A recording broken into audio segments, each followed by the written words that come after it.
Every week on Cyberwork, listeners ask us the same question. What cybersecurity skills should I learn? Well, try this. Go to infosecinstitute.com/free to get your free cybersecurity talent development ebook. It's got in-depth training plans for the 12 most common roles, including SOC analyst, penetration tester, cloud security engineer, information risk analyst, privacy manager, secure coder, and more. We took notes from employees and a team of subject matter experts to build training plans that align with the most in-demand skills. You can use the plans as is or customize them to create a unique training plan that aligns with your own unique career goals. One more time, just go to infosecinstitute.com/free or click the link in the description to get your free training plans, plus many more free resources for Cyberwork listeners. Do it. infosecinstitute.com/free. Now, on with the show. Today on Cyberwork, Mike Wilkinson, leader of the Digital Forensics and Incident Response team at Avertium, joins me to talk about Vice Society, a fast-rising threat group who have chosen K-12 school districts for ransomware attacks. Mike helps us through the details of the LA Unified School District ransomware attack, maps Vice Society within the threat group space, and I can't resist asking him about his days doing digital forensics back in the early aughts. Keep your ears on because it's Cyberwork time.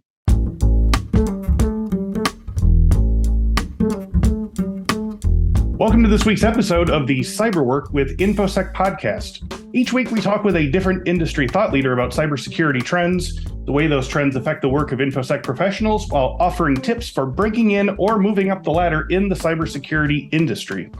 Today's guest, Michael Wilkinson, leads the Digital Forensics and Incident Response team at Avertium. The team is dedicated to helping clients investigate and recover from IT security incidents on a daily basis. Michael has over 20 years experience in the IT industry and has been conducting digital investigations since joining the New South Wales Police State Electronic Evidence Branch in 2003, where he led a team of civilians in one of the world's largest digital forensics labs. Wow. Since moving on from law enforcement, Michael has led DFIR teams in Asia, Europe, and the Americas. He has been a regular speaker at conferences, including CEIC, DFRWS, PFIC, HTICA, and outsmart. Michael has been involved in the development and teaching of several graduate programs in digital forensics and incident response, including the University of South Australia, University of New South Wales, Macquarie University, and Champlain College in USA, and has also taught at Black Hat. So today's topic, we're going to be talking about Vice Society, a currently rising threat group that has made an unfortunately large name for itself in a short time. So looking forward to hearing that. Mike, thanks for joining me today. Welcome to Cyberwork. Oh, you're welcome. Thanks for having me. So to get started, I like to get to know our guests by tracing their interests a little bit. So obviously you have a long history with incident response, digital forensics. Where did you first get interested in computers, tech, security, all that kind of thing? Is this something that you've been into since you were a kid, or was there a defining moment in your adult life? Yeah, it was. It's something I was interested in as a kid and started programming in probably, I think it was sixth grade. The school got a bunch of Apple IIs, probably, I guess, at that stage. Yep. And I remember we had the logo program where you got to drive what they called a turtle around the screen and create pictures. And I figured out if I wrote a program that sort of drew the picture and then deleted it, I could sort of have a plane flying across the screen. Oh, interesting. Yeah. Pretty cool at the time. But yeah, then, and I'm trying not to get too long-winded here, but I actually ended up out of high school, eventually actually doing a degree in textile technology, something totally different. Wow. Working in a factory for a bit, ended up actually designing and making rock climbing harnesses, and then went and did a business degree. Part of that business degree included IT, and then sort of got into the programming from that. Then went and did a master's, and then started working for the New South Wales Police Force on digital forensics, and that sort of then, Okay, so that was kind of a natural direction for you then. That you sort of got into digital forensics through a work opportunity. Was that something that had interested you up to that point, or were you kind of finding out about it as you were getting the position? The security side of things. So at that point, I was actually teaching at that point, and security was sort of one of the subjects I was teaching, and something I'd always been interested in, and some programming as well. And the police job, that was kind of a bizarre thing. They advertised it and I applied, and then it was like 7 months later that they reached out and said, "Hey, would you like to come for an interview?"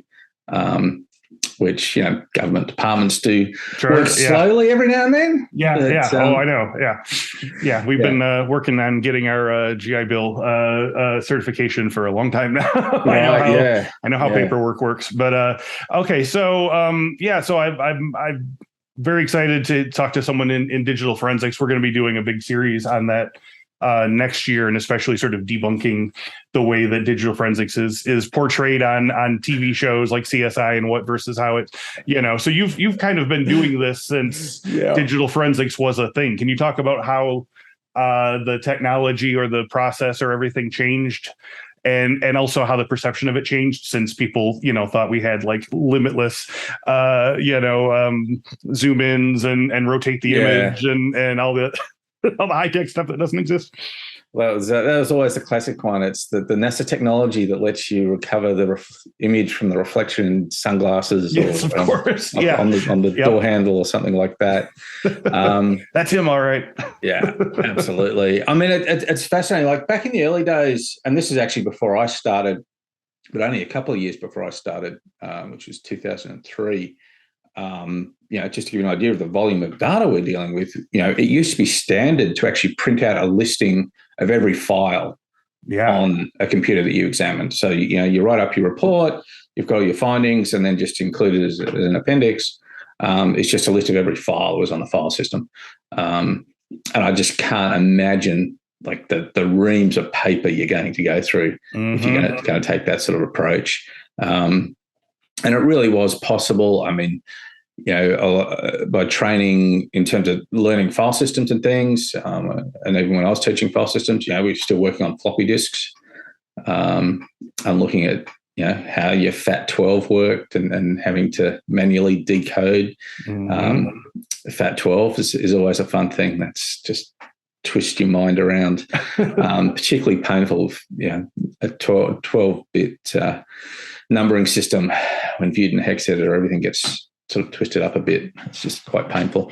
And I guess back in those days, a lot of focus was primarily around just recovering deleted files and things, which was relatively straightforward when you're using spinning disks and floppies and things. These days, solid state media, you have a lot less opportunity to recover stuff. You've got all the internal cleaning activity going on. But these days, and back then, the files and the information that was getting recorded was really pretty minimal at the operating system level and at the application level. These days, there's so much tracking stuff going on computers, and I'm probably going to make people a little paranoid now, which is a good thing. You should be. Yeah. But there is so much being recorded about everything you're doing on your system now that it's really moved well beyond your file system type analysis to really focusing on all the different artifacts and pulling those artifacts out of the operating systems, and using that to actually put together a much stronger picture around, certainly in criminal cases, it's building that picture of what the computer's been used for, and being able to demonstrate that, this person had the intent to be doing whatever it was that they were doing with that system. Now, would you say that, it sounds like obviously the amount of data has exploded. I mean, is it harder to sort of get your arms around all of that? Is there an overwhelm to just the sheer amount of data, or is there better technology or tools in place now to sort of sort and order the things to make sort of a more robust picture? Yeah, I would say that the tools now are far more consolidated. I would say back in the old days, it really was, you had forensic tools. So forensic tools would pretty much give you access to the file system, give you access to deleted files, and do a pretty minimal amount of artifact processing. And a lot of the times you'd be using multiple tools, you'd be extracting stuff out and then processing with some sort of open source tool pretty often. Yeah. These days, there's a few different commercial tools out there, and they tend to have a lot of those artifact processes just built in. So you can get away with, not having to memorize, or I won't say memorize, but not having to have the database of, okay, I'm looking at this artifact, this is the script I have to go and use to process it and understanding it. And that comes at a risk as well. I think there's a lot of potential misunderstanding when you're using one tool, and you sort of do what we call push button forensics, where you do the thing that it says for you to do in the instruction booklet, and then you take no other steps otherwise. Well, that's right. It said no, there must not be anything there. So you think that there is a little bit of a discouraging of sort of creative workarounds by just the sheer ease of the use of the tools these days? I would say the problem is, one of the challenges, certainly in my world and in the corporate world, we're billing the customer by the hour, and we're always conscious of, minimizing costs for them, so that there's always a certain amount of pressure to, keep things moving, get things done as quickly as possible. And, you've always got to balance that against the process of verifying your findings, and taking the time to make sure that the tool is working correctly, that you understand how to use the tool in the first place. So a lot of the time, you use a tool and it's giving you results, and the way it's wording those results may not be entirely accurate. So you've got to understand, okay, this is the artifact I'm looking at. This is the information that's available within that artifact, and depending on how the system's been used is going to change the way that information behaves. And so just running the tool and getting an output and getting like a spreadsheet of a bunch of timestamps and things may appear to be telling you one thing, but unless you really understand how that artifact was created, how that artifact was recording the data, it could be something totally different. And I think that's something I see probably newer people getting into the field, falling into traps every now and then. Certainly, when I'm teaching, it's something I really focus on is be aware of the limitations of your tools, and you're not using the tool, or if you're doing the job properly, you're not relying on the tool. You're understanding the artifact. Yes. You're understanding how that artifact behaves. You're understanding what that artifact is actually telling you, and the tool is just a shortcut to interpret that. Well, I'm glad we took that little tangent there, because like I said, ultimately our listeners are sort of getting their feet wet in cybersecurity and looking for their career path. So I think that's a really good insight for digital forensics curious people out there. So I want to move from there to obviously threat intelligence. So today's topic obviously is a new threat group calling itself Vice Society. In September of 2022, at the start of the academic year, Vice Society targeted and successfully breached the Los Angeles Unified School District, second largest school district in the U.S. with 640,000 students and over 1,000 schools. So we're going to break down the attack and the response a little bit, but from your perspective, tell me about Vice Society. What do we know about this group and where it's located and its common targets and methods? I feel like I'm hearing about it as though it's like a new kid on the block. Is that a reasonable assessment? Yeah, and it's the group itself is certainly a new kid on the block, or relatively. I think they've been around for about a year or so now. Time seems to fly way too fast these days. Yeah. But the interesting thing about them, a lot of the groups we hear about, and the way ransomware operates is you generally have your ransomware writing group that writes the actual encryptor, manages the payment transaction, and then you have the affiliates. So the affiliates would take the encryptor that's been developed by that sort of core business, gain access to their victim, detonate the ransomware, and then all the encryption keys or decryption keys are actually managed by that ransomware writing group.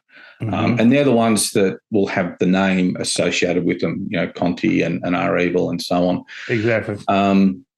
And the interesting thing about Vice Society is this is basically an affiliate group. They're using different encryptors and targeting these, various school districts, but they're not actually writing the ransomware themselves.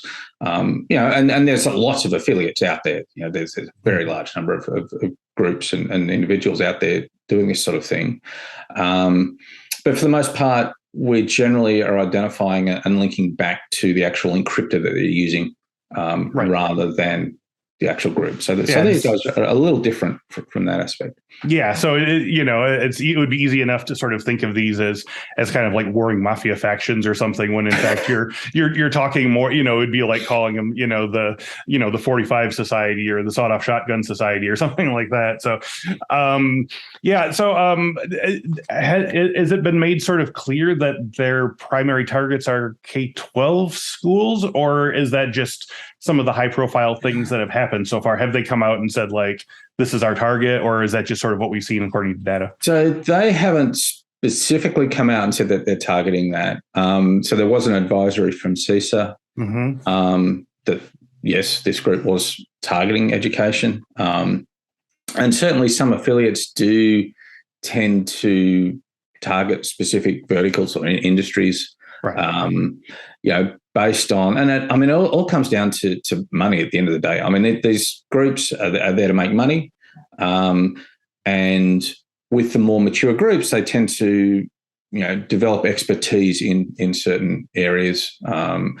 School groups, unfortunately, or schools, unfortunately, tend to be softer targets. And the same goes for the healthcare industry as well. Yeah. Unfortunately, it's, and it's really, based on my experience working with schools and healthcare as well, these are people whose business is helping others.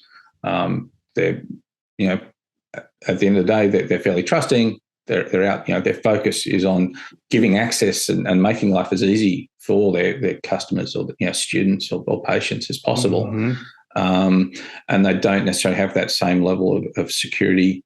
And that's changing. Well, that was going to be my next question. Is that since obviously higher education orgs have been a target for a long time, but is it the fact that maybe because higher ed has deeper pockets to pay ransom, or well-funded IT departments that can do regular pen tests and red teams and stuff, do you think the move towards sort of K-12 school is because it's just getting a little too hard to get into sort of higher ed targets anymore?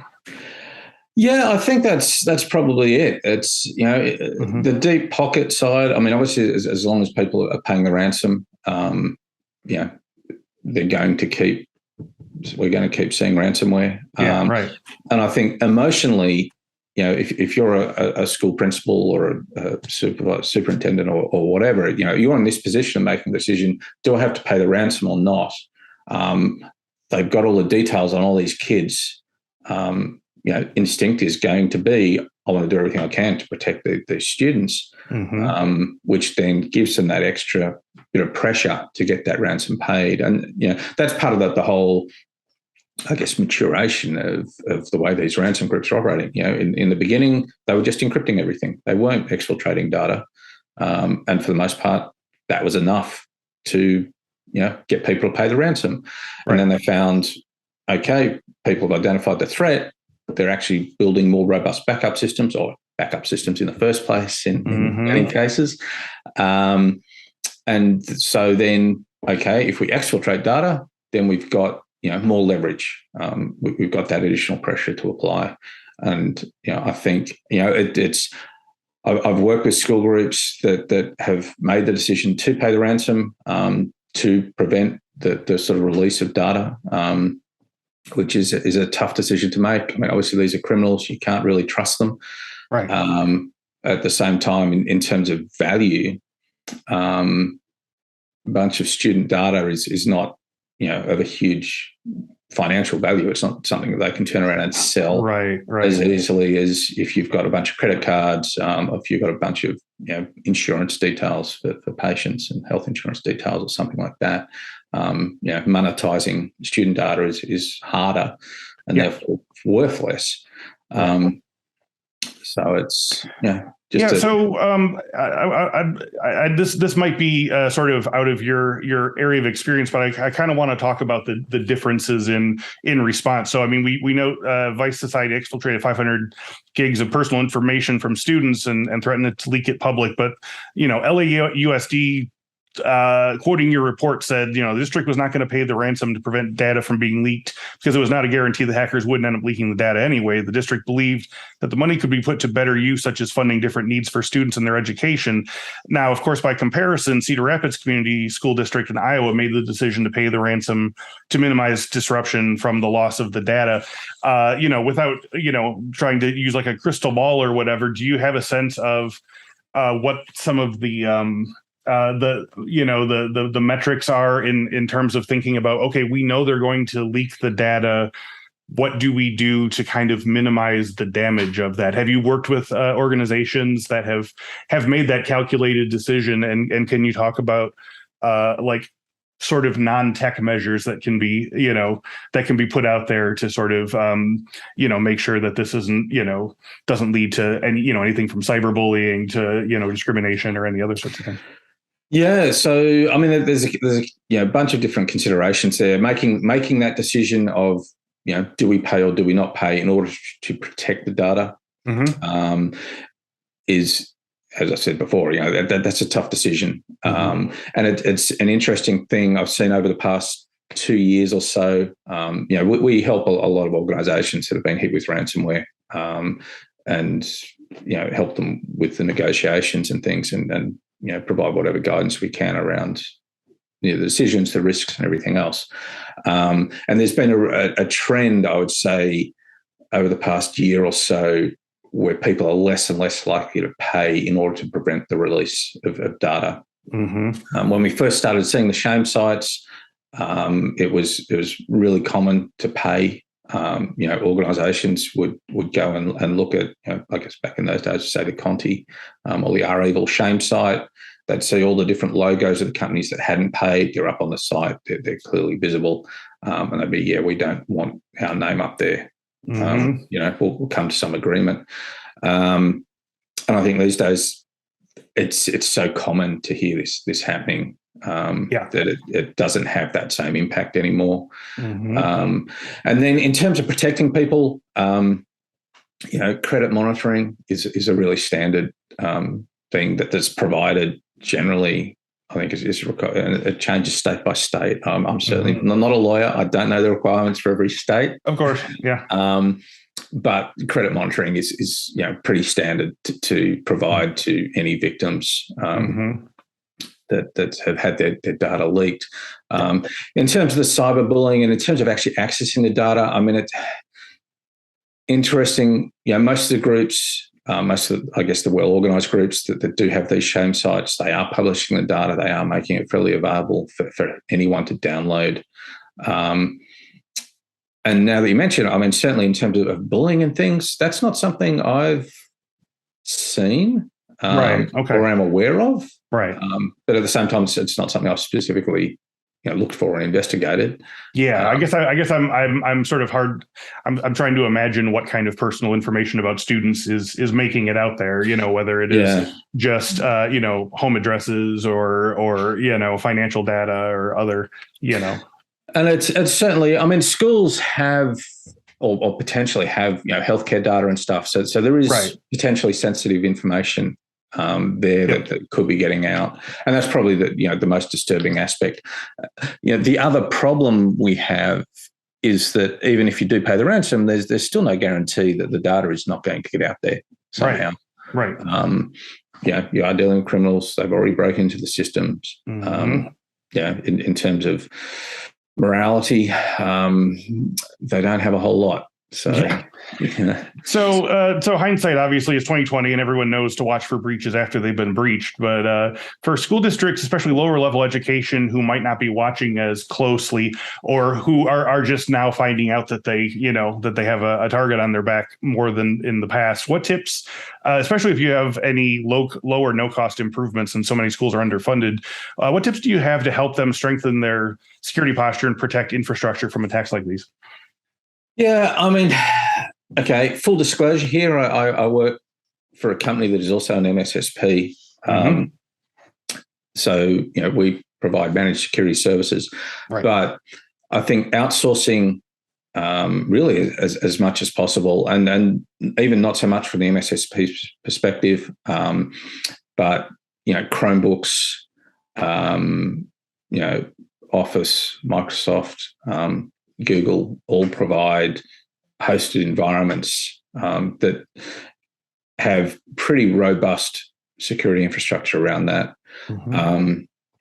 And at the same time, most breaches these days are happening through compromised credentials, whether that's through phishing. I mean, phishing is definitely the most common way. Still rules the roost, yeah. Yeah. And so multi-factor authentication is the other real, if you're not doing, there's just no excuse not to be doing. Yeah. Bare minimum these days. Right. Yeah. Okay, so I want to talk in terms of in the moment. So school districts who might be listening who don't have, an extended team of trained cybersecurity staff or a clutch of lawyers on speed dial, I want to ask, if you do get breached and hit with ransomware, can you sort of walk through the flow chart of what steps you should take first? I mean, do you think that LA Unified School District did exactly the right thing? Is there anything they could have done better? Did they wait too long? Did they, are there any considerations you should be taking when weighing the cost of ransom versus cost of exposed data? Yeah, I mean, look, I don't have enough insight into the LA School District specifically to comment. I mean, standard approach and what we recommend, as soon as this incident has been identified, look to containment. You want to minimize things getting any worse. I've certainly had situations where clients have, identified there's someone inside their network, and then they have a reluctance to maybe shut systems down or restrict internet access. And then 24 hours later, suddenly everything's encrypted. And it's, hindsight's always 20/20, but it's a pretty common occurrence that we see situations where things are detected and just, people think it's all cleaned up. And that's one of the I guess the other issues I have with a lot of, security vendors. You get your antivirus product and it detects something, and then you check the details on it and say, yes, we protect you against this threat. Okay, great. You've detected something, but really it's what exactly is it that you've detected? Is it, some malicious attachment? Great, you've detected, you blocked it, no problem there. Or is it something like Mimikatz that's running on a desktop? In order for that to be running, the threat actor is able to execute commands on that system. So you're actually detecting something at the point at which a threat actor already has access to the system. And you need to be able to look at those alerts, understand exactly what it is that's been detected, and know, yes, this has been cleaned up and I have nothing further to worry about, or this is actually an indication of a bigger problem and we need to go in and fix it. Yep. Sorry, I got a little off topic there. No, I totally agree. But and then in terms of handling it,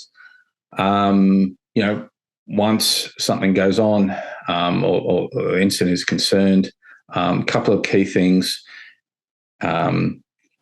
Ideally, you have an incident response plan in place already, so you are prepared in advance. And that incident response plan should have some sort of playbook on how you handle sort of the most common incidents.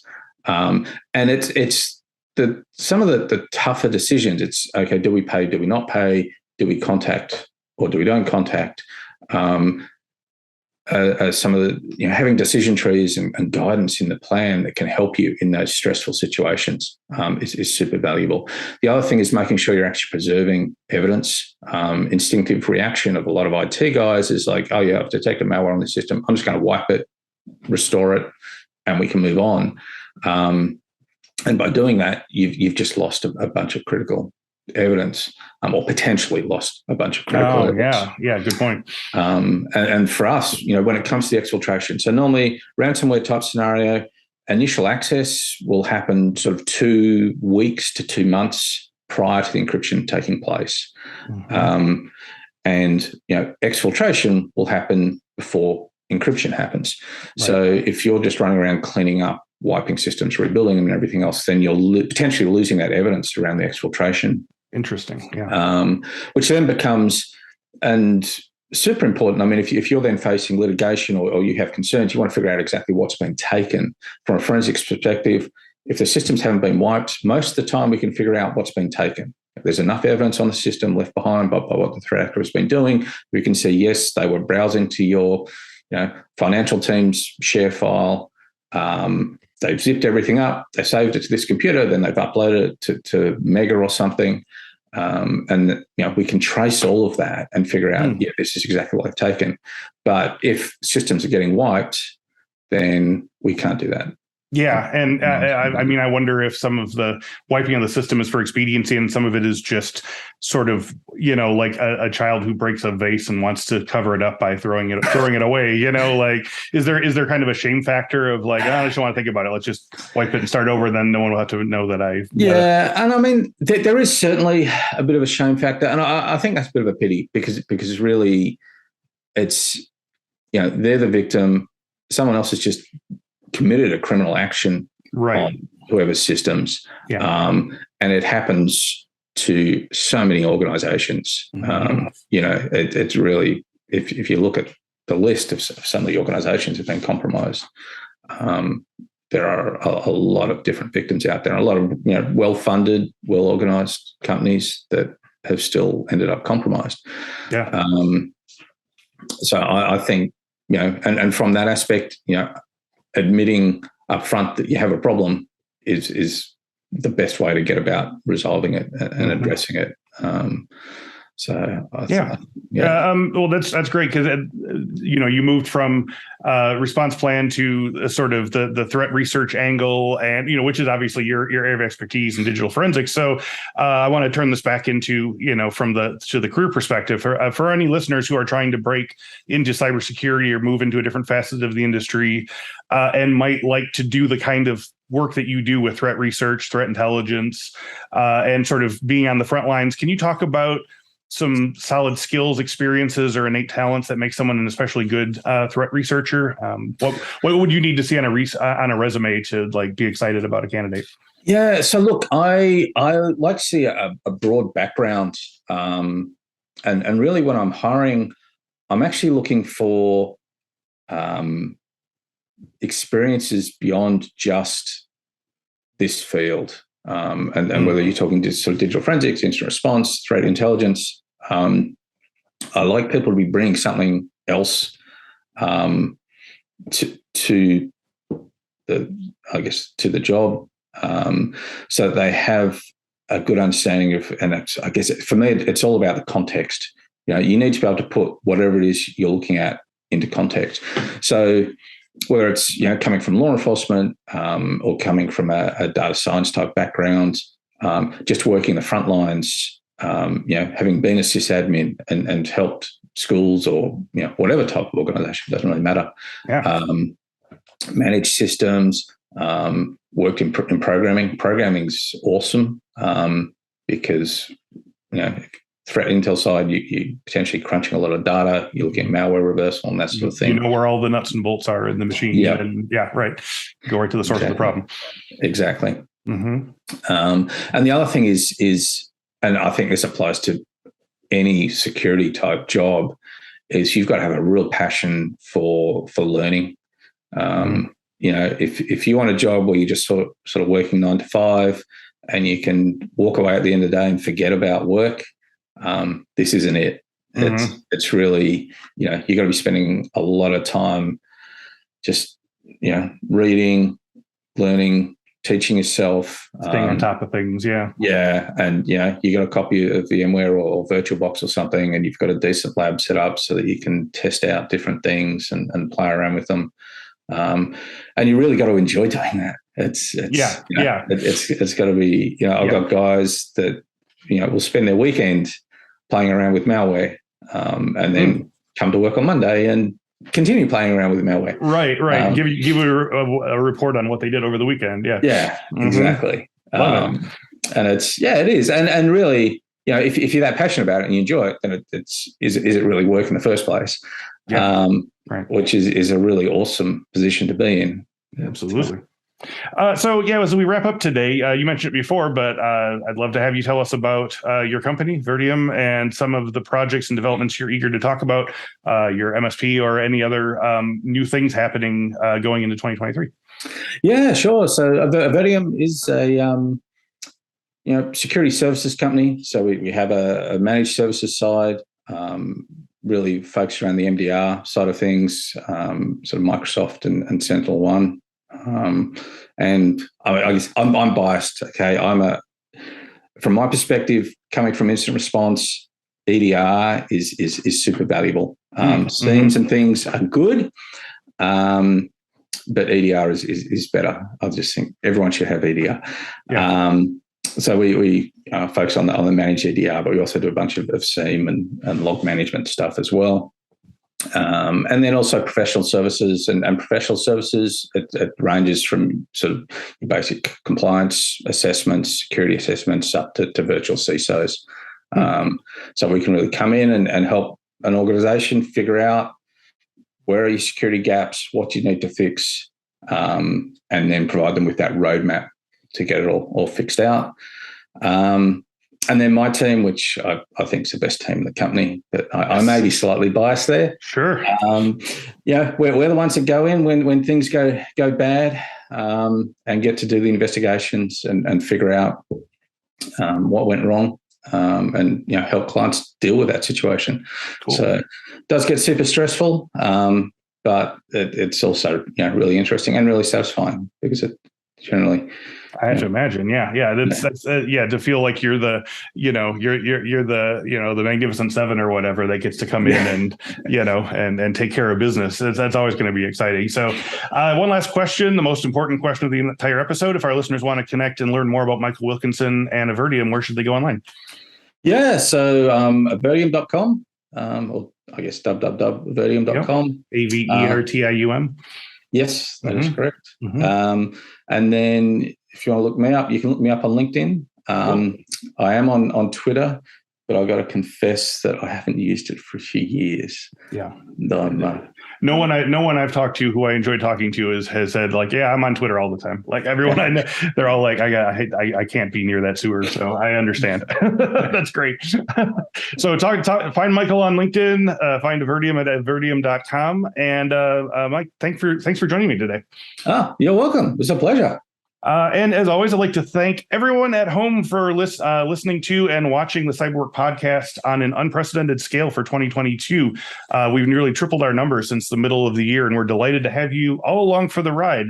So I'm just going to say, go to infosecinstitute.com/free to get your free cybersecurity talent development ebook. It's got in-depth training plans for the 12 most common roles, including SOC analyst, penetration tester, cloud security engineer, information risk analyst, privacy manager, secure coder, and more. We took notes from employers and a team of subject matter experts to build training plans that align with the most in-demand skills. You can use these plans as is or customize them to create a unique training plan that aligns with your unique career goals. So once again, go to infosecinstitute.com/free or click the link probably down there to get your free training plans. Thank you once again to Mike Wilkinson and Avertium, and thank you all so much for watching and listening. And as always, we'll see you next week. Take care.